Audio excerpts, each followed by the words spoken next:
তো আমার ছোট্ট বন্ধুরা, আজকে আমি তোমাদের ঘরে পড়াবো অল্পপ্রাণ বর্ণ ও মহাপ্রাণ বর্ণ কাকে বলে।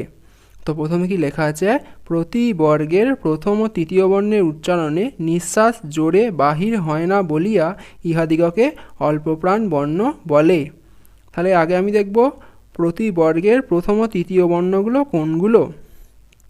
এই জন্যে আমাকে পরের পাতা একটু যেতে হবে। দেখো এখানে একদম ছক করে লেখা আছে অঘোষ বর্ণ, ঘোষ বর্ণ বা নাদ বর্ণ, এগুলো আমি পরে পড়াবো তোমাদের ঘরে। এবার দেখো বর্গ বলে লেখা আছে, প্রথমে কি ক বর্গ, তারপরে চ বর্গ, ট বর্গ, ত বর্গ, প বর্গ। দেখো প্রত্যেক বর্গে 5টা করে বর্ণ আছে।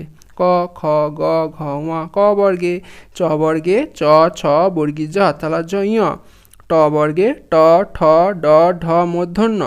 ত বর্গে ত, থ, দ, ধ দন্তন্য। আর প বর্গে প, ফ, ব, ভ, ম। দেখো ক বর্গের সব বর্ণগুলো কণ্ঠ থেকে উচ্চারণ হয়, চ বর্গের সব বর্ণগুলো তালু থেকে উচ্চারণ হয়, ট বর্গের সব বর্ণগুলো মূর্ধা থেকে উচ্চারণ হয়, আর ত বর্গের সব বর্ণগুলো দন্ত থেকে উচ্চারণ হয়, প বর্গের সব বর্ণগুলো ওষ্ঠ থেকে উচ্চারণ হয়। হলো, তাহলে এখানে কি আছে না, প্রতি বর্গের প্রথম ও তৃতীয় বর্ণের উচ্চারণের সময় নিঃশ্বাস জোরে বাহির হয় না বলে একে বলে অল্পপ্রাণ বর্ণ। তাহলে প্রথম আর তৃতীয় কোনগুলো, তাহলে এই যে প্রথম আর তৃতীয়। তাহলে ক আর গ এরম করে দেখো প্রত্যেকটারই প্রথম আর তৃতীয়।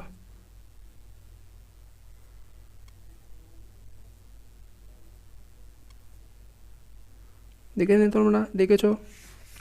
এবার আমি আসবো অল্পপ্রাণ বর্ণের জায়গায়। দেখো লেখা আছে, তাহলে প্রতি বর্গের প্রথম ও তৃতীয় বর্ণের উচ্চারণে নিঃশ্বাস জোরে বাহির হয় না বলিয়া ইহাদিগকে অল্পপ্রাণ বর্ণ বলে। যেমন বা যথা ক, গ, চ, বর্গীয় জ, ট, ড, ত, দ, প, ব। হলো, এবার আমি যাব মহাপ্রাণ বর্ণতে।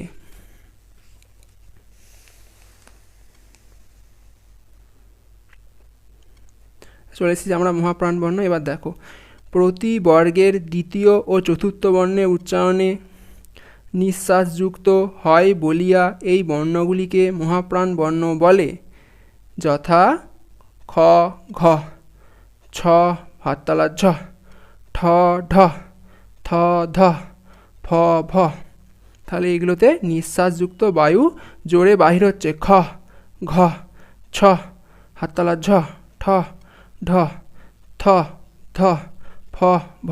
তোমরা নিজেরা উচ্চারণ করে দেখবে, তাহলে বুঝতে পারবে আরও ভালো করে। তাহলে এগুলো কি বলে, মহাপ্রাণ বর্ণ। তোমরা তাহলে বুঝতে পেরেছো। এবার দেখো তোমাদের ঘরে ছকটা আর একবার দেখাচ্ছি। এই ছকটা তোমরা ভালো করে দেখে দেখে লিখে নেবে, স্ক্রিনশট মেরে নিয়ে। হ্যাঁ, এই ছকটা কিন্তু তোমাদের পরেও কাজে লাগবে, আর এখনও কাজে লাগবে। ছকটা কিন্তু খুবই গুরুত্বপূর্ণ। তাই আজকের ভিডিও এখানেই শেষ করছি। ভিডিওটা যদি ভালো লাগে তোমরা অবশ্যই চ্যানেলটাকে সাবস্ক্রাইব এবং ভিডিওটিকে লাইক করতে ভুলবে না। ধন্যবাদ।